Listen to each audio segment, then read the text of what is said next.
Sir Christopher Lee was the acting knight who gave a generation nightmares. Cinema's charismatic Prince of Darkness. From Count Dracula to Count Dooku and beyond. It's claimed that he appeared in more films than any other actor. His career, like some of the characters he played, enjoyed several resurrections. And there's no one else who provides a link between some of the film world's biggest franchises, James Bond, Hammer Horrors, The Lord of the Rings and Star Wars. So what made Christopher Lee an actor in the first place? The answer can be found in this program called Turning Points, which returned him to the place where it all started.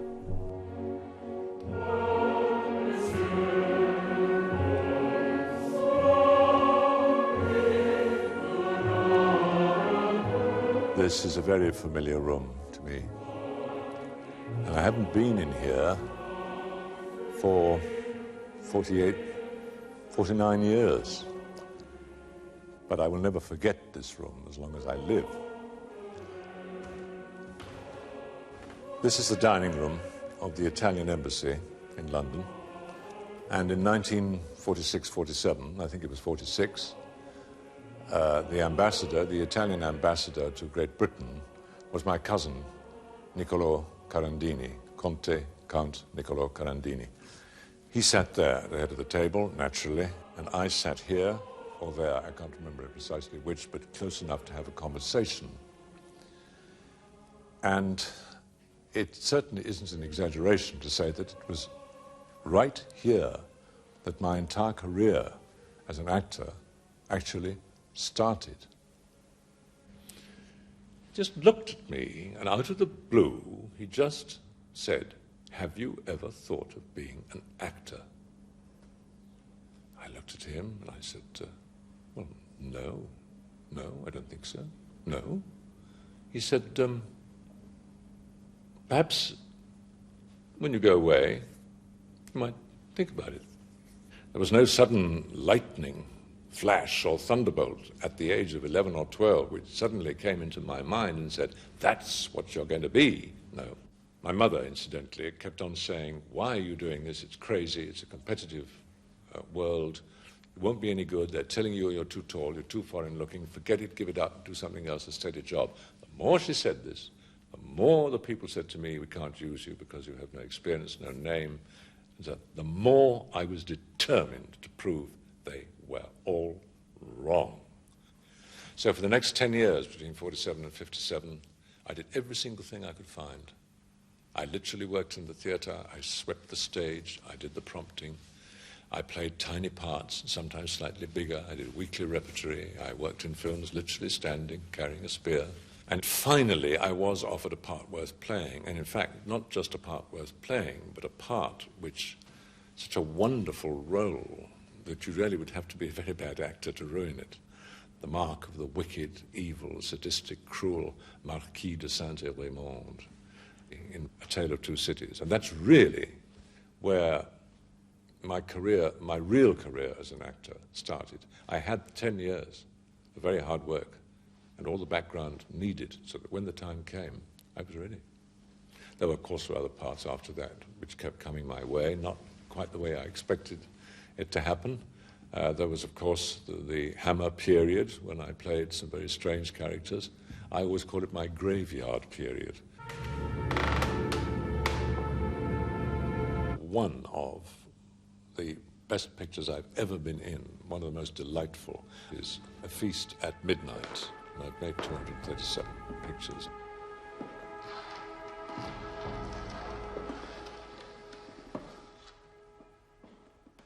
And I owe it to one man who asked me in this room 49 years ago what I was going to do.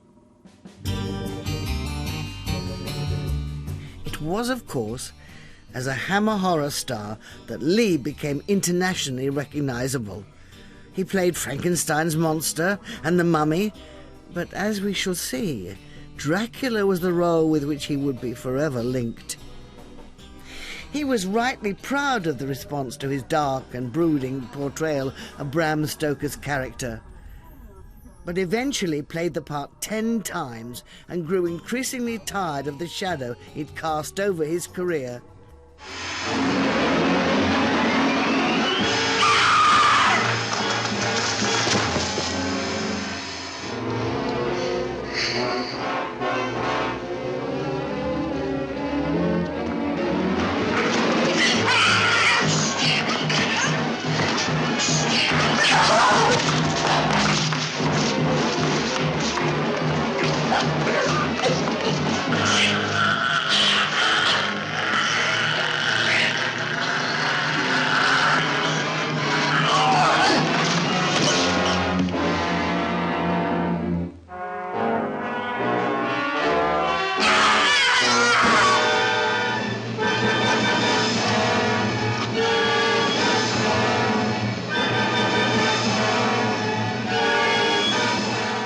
You became very disillusioned with playing that part, didn't you?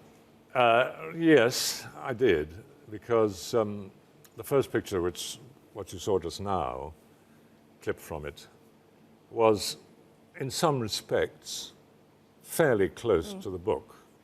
Fairly close, not entirely, but reasonably. I didn't look right, facially, at all. And there was a gap of, I think, 8 years before I did the next one. And in that period of 8 years, of course, the film had made an enormous impact all around the world. And then they did the second one, and I didn't speak at all. Not at all. And people have often wondered why I'd been struck dumb or something. It was simply because I read the script and I said, I can't say any of these lines. They were just impossible. And then I think altogether I may have done something like 5 or 6 for Hammer over a period of about, 10 to 15 years, something like that. And I felt that the presentation of the character was getting further and further and further away from what Bram Stoker had in mind when he wrote the book. Yeah. The stories were getting further and further away. They even brought 2 into the modern period. And eventually I said, look, this is enough, because the last one I did was a mixture between Howard Hughes and Dr. No. and I became disillusioned. I became, yes, that is the word, because I felt they were getting further and further and further and further away from the original story and the original idea, and that the whole thing was kind of deteriorating. And also, it wasn't really very good from my point of view, because I was getting rather stuck. Yes, yeah. Typecast, not necessarily as that particular character, but in that kind of movie. Being typecast as Dracula was perhaps inevitable. With that voice, those looks, and his aristocratic bearing, Lee breathed such life into the undead Count. It was perhaps natural for fans and even interviewers like Alan Wicker to wonder if there wasn't something of the night about him off-screen too.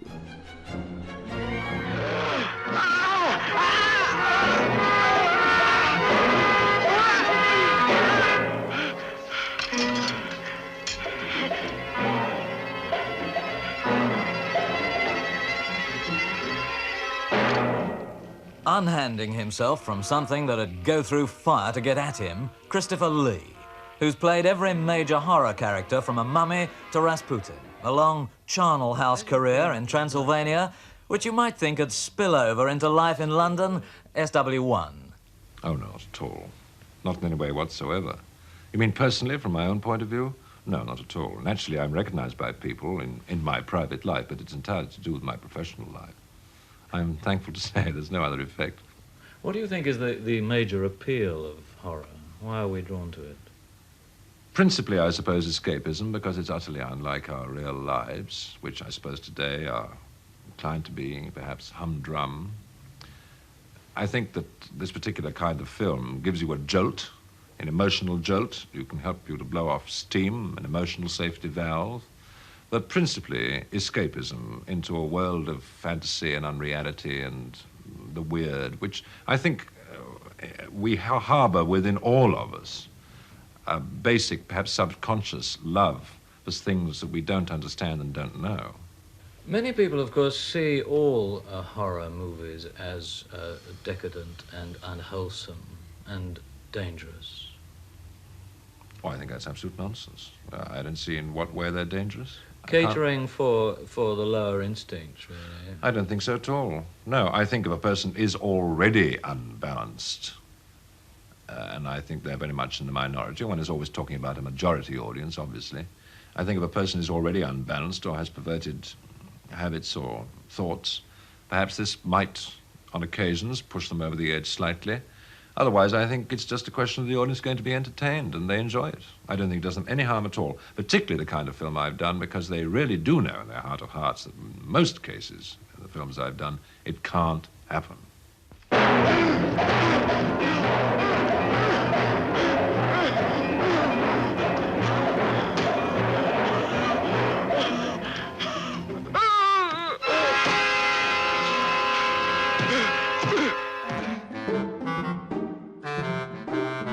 Now, from talking to that man Wicker to talking about The Wicker Man, in which Lee starred as the pagan Lord Summerisle, the 1973 film was hated by the studio behind it. The director was forced to make it shorter, and the removed scenes then went missing for years. But thanks partly to Lee's championing of it, The Wicker Man attained cult status, was reassessed, and today is considered one of the most important British films ever made. When you were enticed into The Wicker Man, did you really know what you were getting into? I think so, because when I read the script, I realised that it was, in its own way, a masterpiece. And I think I can say that, in a sense, it was actually written for me, which is very rare in an actor's life. It was so witty. It was so appealing.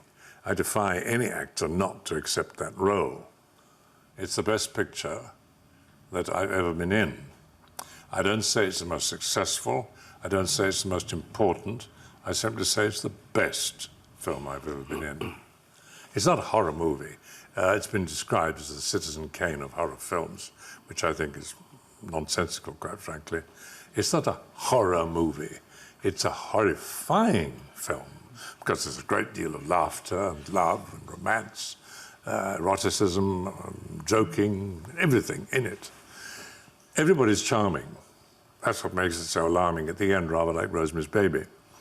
But the ending that we had, which is horrifying, is the only logical ending possible. Yeah, but there was in the discussion sense about of the that, story. wasn't there? But in the sense of the story, you cannot have any other ending.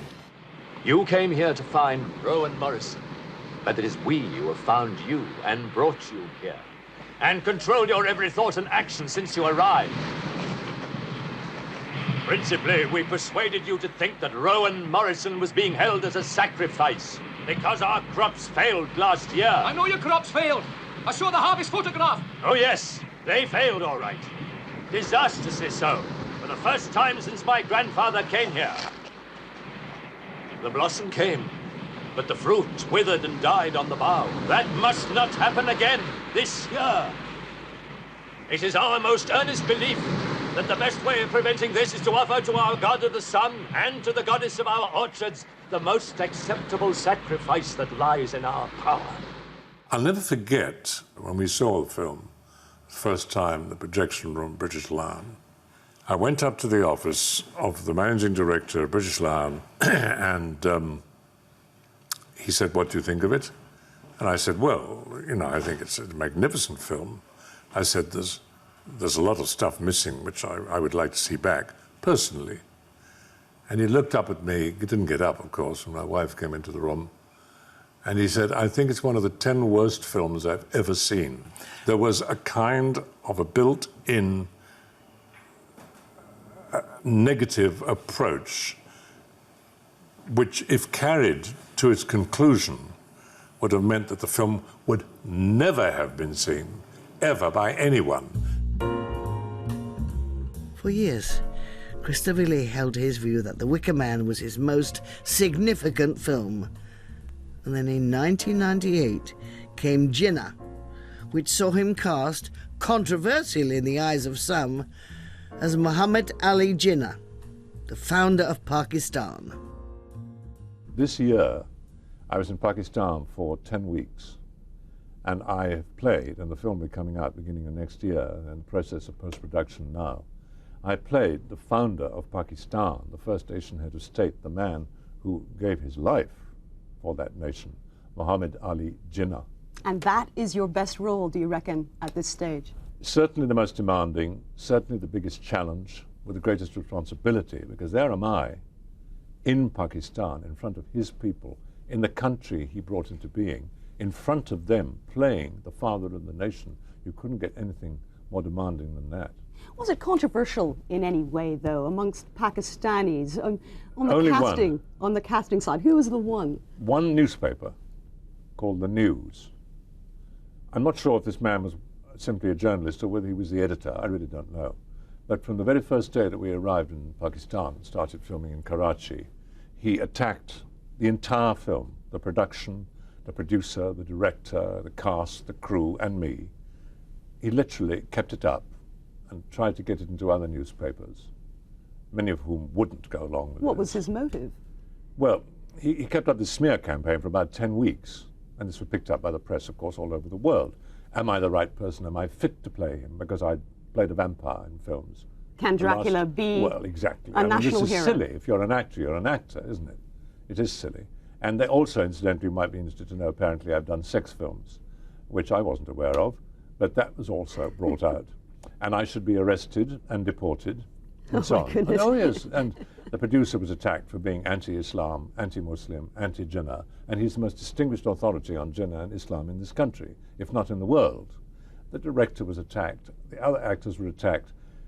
One man, and the reason apparently was that some years ago when the Pakistanis were thinking of making a film about Jinnah, he went up to play the part, and they turned him down. And this was his way of getting back, because I can say with absolute truth that 99%, if you call this person 1%, 99% of the people, including the members of Jinnah's family, his descendants whom I met, including the people who knew him very well and worked with him and for him, who are now pretty old, the man in the street, the women in the bazaars, everybody I met in Pakistan, without any exception, the religious people, the imams, the mullahs, everyone said the same thing. Thank you. Thank you for coming here. Thank you for making, for the first time ever, a film about our great leader. Jinnah was important to Lee, but not many people got to see the film. The same can't be said of his role as one of the best baddies Bond ever battled, Francisco Scaramanga, otherwise known as the man with the golden gun. Is that the real gun? I wish it was. It's not. I think there were 2 or 3 made, one of which was complete. You couldn't take it apart. One which actually fired a flash, and one which did, in fact, take apart, as this one does. But if I do that now, I'll never get it together again. No. It used to take me so long to put it together in the picture, which was made about 22 years ago, I think, something like that. So it's probably best that it stays intact. I think it's best that it stays like that, rests safely by your side. It was made by some fans, as a matter of fact, which was a really extraordinary thing to do, and very kind of them. They made an exact replica and sent it to me. A wonderful thing for you to have and keep. Well, I walked into the street in Dallas when I was promoting the film many, many years ago, Dallas of all places, and I forgot that I was carrying something which, to the eyes of people in the street, looked lethal. In fact, what happened was there was a very nervous and very angry policeman who caught sight of me walking out of the hotel onto the pavement to get into the car to go to the TV studio, carrying that. And he literally threw down on me. He didn't know it to clutch his neck or get a bulletproof vest on. He did that and said, drop it. And I said, it's not a gun, you know, it's not a gun. He said, sure, drop it. In Dallas. I'm not surprised. Well, take your life into your own hands, literally. Now, you've been quoted as saying that you know Bond better than most. Now, why is that? Because Ian Fleming was my cousin, and we used to talk a lot together about his stories and, of course, the central character, James Bond, and indeed about all the heavies, the villains, call them what you like, the bad people, his adversaries. And I can tell you one thing, that as far as I know, there's not one single name given to Bond's adversary which is not a real name. I mean, I have met a man called Scaramanga. In fact, there was a boy at Eton with Ian called Scaramanga, whom he disliked intensely, and so he made him the heavy in his book. And I've met a Mr. Goldfinger, and I've met a Mr. Blofeld, and I know that there are people in the East who are called No. So he certainly made up some of the ladies' names. We won't go into that. And as far as the men were concerned, though, they existed They all as names. existed. So when you are presented with a role like Scaramanga, a villain, how do you go about creating that villain, making him come to life? You know, I think if I may unashamedly borrow a phrase from another actor, and a very distinguished one, Anthony Hopkins, he came out with a wonderful quote the other day, and I'm going to use it as often as I can. He said, "I don't play villains, I play people." And that's true. Now, you get a character like Scaramanga. Of course, you are naturally controlled to a great extent by what is in the script and what the director wants you to do, and of course by the story, because that's saying. But what was interesting about that particular part, as far as I was concerned, and I think also, hopefully, as far as the public was concerned, is that he wasn't a straight down the middle, 100% deep-dyed villain. No, there was he a had lot of other charm. qualities. Well, the dark side of Bond, you see. Yes, yes, and of he course. could be amusing, he could be entertaining, he appealed to the ladies, which was very nice for me when we were shooting, and at the same time, totally lethal. He's playing games. He's like a boy with a toy. He's really happy to get Bond there on the island because he's going to kill him, he's going to whack him, he's going to ice him, he's going to grease him. You know, he's going to clip him, to use all the many phrases. That's what he's really pleased about. It's a game, and he's going to win because he's the best. After Bond, Lee left the UK for America for a time, keen to stretch himself and convinced, rightly, that he'd find a wider variety of roles there. This appearance on Wogan sees him talking about that experience, as well as, inevitably, Count Dracula. You may hate it, but people still see you as the Prince of Darkness. Does this bother you? Well, it's a fairly high rank. I don't want to complain too much. You've got to be recognised for something, you know, at some stage of your career. It wasn't quite the way I dreamed when I started as an actor in '47 that I would make my name. Let's put it that way. Yes, you're always cast as the fellow in the black hat, aren't you? You never. Are we They're ever the best parts, you know. Yeah. Are we ever going to see you in the old white hat? And the Oh, yes, I've done a bit of that, particularly in the last 9 years. I've done a lot of comedy in the States.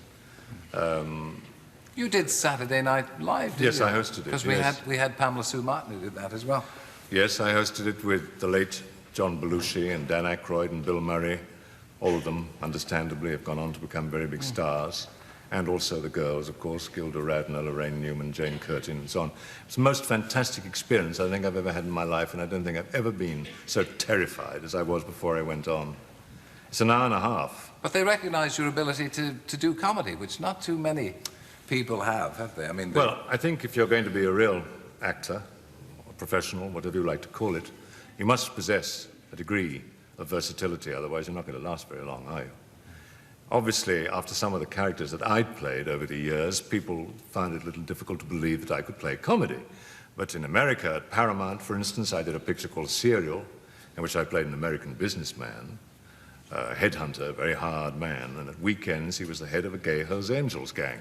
And I did that, and became quite a memorable experience for everyone, I think. Yeah. Did people ever confuse you with these threatening roles that you play? I mean, has anybody ever confused the real Christopher Lee with the kind of threatening, cadaverous person? Well, it did happen once, yes. It did. Quite a long time ago, actually, about 20 years ago, maybe more. My wife and I were driving back to Switzerland from Italy, and we blew a tire in the car. And so I drove up to the side of the road, and I said to my wife, now you stay there, we put down the red triangle behind the car, and I will go off in the distance there to those houses where I see the lights, and I will get a telephone somehow, I hope, and I will call the breakdown people and everything will be fine. So I got out of the car, walked behind the car, and disappeared. That was the first thing, because it was a huge cutting that I couldn't see in the dark. They were building for a motorway. So I vanished, and my wife was a little bit surprised, but perhaps she might even have been quite relieved. But at any rate, I vanished, and I clawed my way across this thing and up the other side through acres of mud, dust and sand and everything, and charged across these fields, falling over every 5 feet, until I got to the first house. And I banged on the door, and a voice from within in Italian said, "Chi è là?" which is who is there. And I then delivered myself of a spate of Italian, saying that I was in great distress and the car had broken down. Could I use his telephone? He said yes, and he opened the door. He had a large Alsatian with him, I may say. They both of them took one look at me. I was standing in the doorway, covered in mud from head to foot, white as a sheet, looking a little strange for a change. And the dog started barking and the man fainted. And made the most terrible noises, gave a terrific howl, and said in Italian, "E lui, it's him." And boom.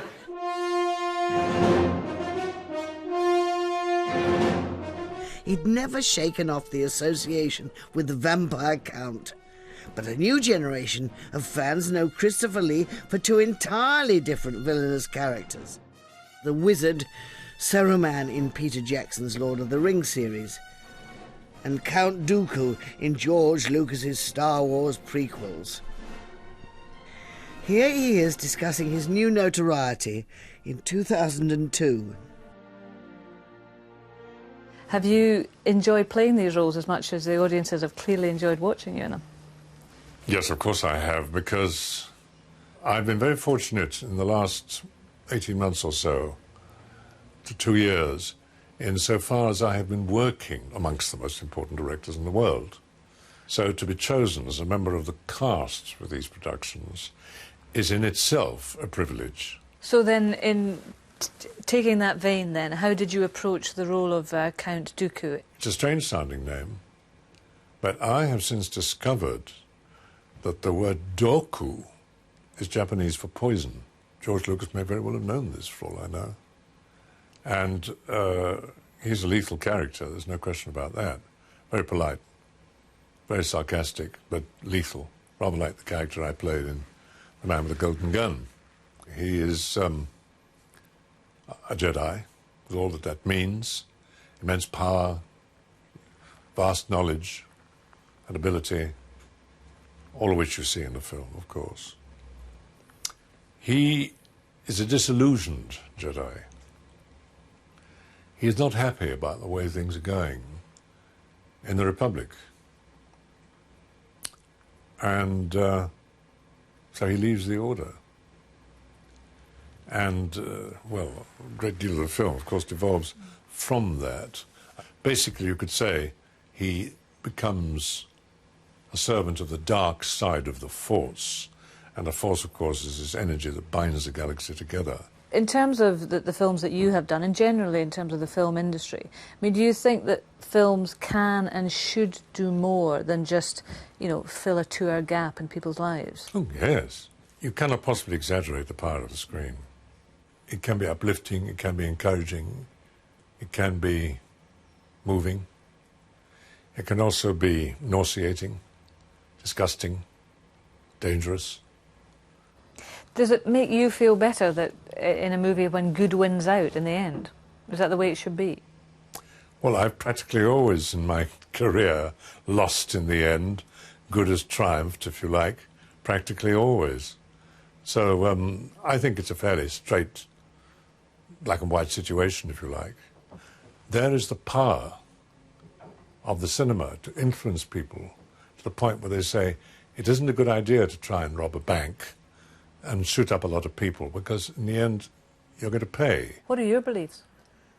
I believe there is one God, and I believe there are many different paths of reaching that particular God. Is God, whatever you call him, always good? Or one person once said that God was good without the second O.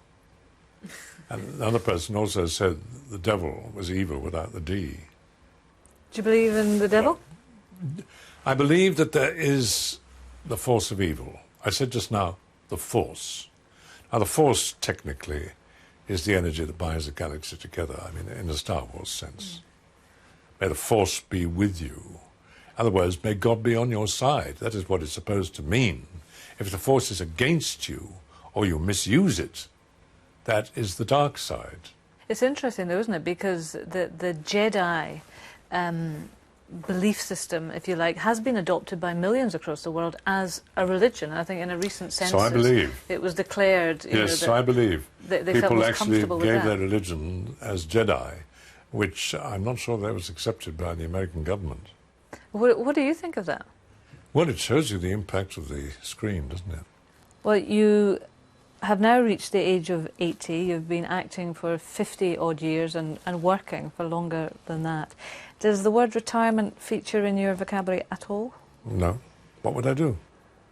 Oh, I don't know. What would you do? I don't know. I can't sit and look out of the window. You've got a wife, you've got a daughter, you've got a family. No, my daughter's married, and so she has her own life. But my wife would go round the bend if she had me under her feet all day, you know. So she doesn't want you down in the potting shed, then? Oh, no, not at all. No? No.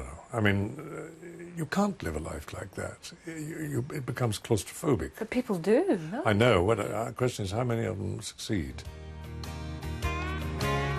The vast number of films he made give just one indication of how Christopher Lee never stopped pushing himself. And there was more to him than just acting. He spoke at least 5 languages and was a classically trained singer who, to the surprise of some, released several records over the years, including this one. I was born on a wandering star. Do I know where hell is? Hell is in hello. Heaven is goodbye forever. It's time for me to go. I was born under a wandering star. A wandering star.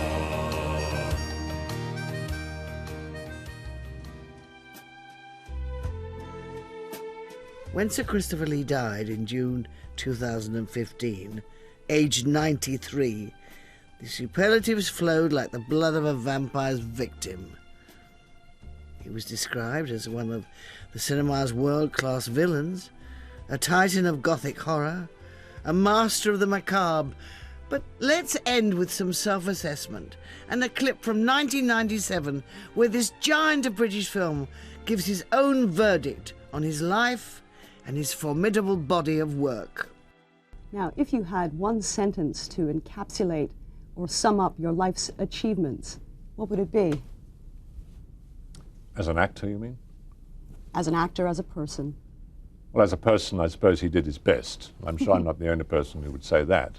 As an actor, he proved them wrong.